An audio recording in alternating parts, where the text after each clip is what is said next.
আসসালামু আলাইকুম। কেমন আছেন সবাই? আশা করি অনেক ভালো আছেন।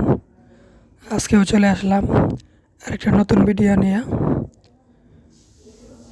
কোথায় আসছি সেটা হচ্ছে উপরে উঠতে উঠতেই বলবো।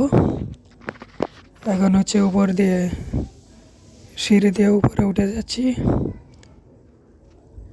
চলে আসছে হচ্ছে সদরঘাটের, পুরান ঢাকা সদরঘাট ঐতিহাসিক আহসান মঞ্জিল জাতীয় জাদুঘর। এই যে এটা হচ্ছে বারান্দা। এটার ভিতরে আসলে কী কী আছে সব কিছু আপনাদেরকে আজকে এই ভিডিওতে সংক্ষিপ্ত দেখানোর চেষ্টা করব। যে রুমটাতে আছি এটা হচ্ছে একটা হল রুম, যেখানে হচ্ছে সবার জমিদারদের ছবি এখানে রাখা আছে। এদিকে হচ্ছে দেখতে পাচ্ছেন আরেকটা রুমে চলে আসলাম।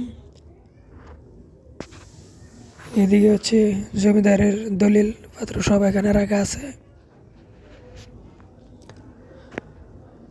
তো দেখতেই পারছেন ধীরে ধীরে এখন সব কিছু দেখানোর চেষ্টা করছি আপনাদেরকে। হাঁটতে হাঁটতে আরেকটা রুমে প্রবেশ করছি। আর এটা হচ্ছে বাথরুম, জমিদারের ওয়াশরুম। এখানে হচ্ছে গোসল করতে দেখতে পাচ্ছেন কত সুন্দর। এদিকে হচ্ছে যেহেতু ভিতরে হচ্ছে ভিডিও করা বা ছবি তোলা সম্পূর্ণ নিষেধ, তারপরেও হচ্ছে কিছু ভিডিও করার চেষ্টা করছি, সেগুলি আপনাদেরকে তুলে ধরার চেষ্টা করব। চলে যাচ্ছি আরেকটা রুমে, দেখতেই পারছেন এখানে হচ্ছে প্রচুর পরিমাণ মানুষের ভিড়, যার কারণে হচ্ছে এদিক দিয়ে নেমে তারপর চলে যাচ্ছি আরেকটা রুমে। সেইটার ভিতরে কি আছে সেগুলো আপনাদেরকে দেখানোর চেষ্টা করব। এদিকেও দেখতে পাচ্ছেন বংশীয় ছবিগুলো এখানে রাখা আছে জমিদারদের।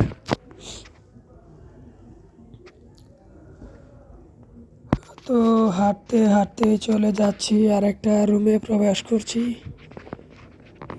এই রুমে হচ্ছে সংরক্ষণ করা রাখা আছে খাবার প্লেট।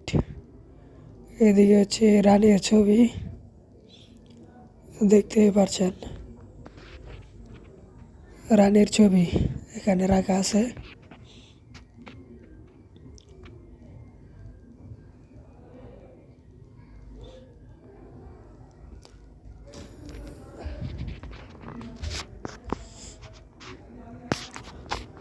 হাঁটতে হাঁটতে চলে যাচ্ছি আরেকটা রুমে প্রবেশ করতে করতে দেখলেন এটা হচ্ছে একটা বেডরুম, যেটাতে মধ্যে হচ্ছে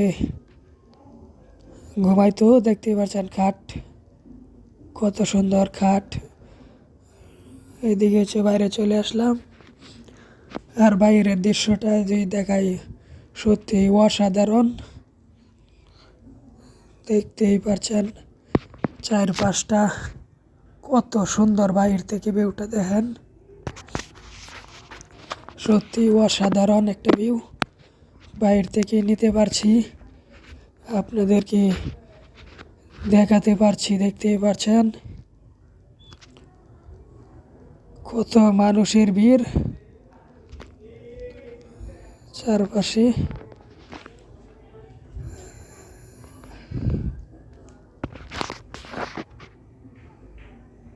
তো আজকের মতো এখানে বিদায় নিচ্ছি। ভিডিওটি ভালো লাগলে একটা সাবস্ক্রাইব করবেন এবং একটা কমেন্ট করবেন, লাইক করে পাশে থাকবেন। পরবর্তী ভিডিও দেখানোর জন্য আহ্বান রইল।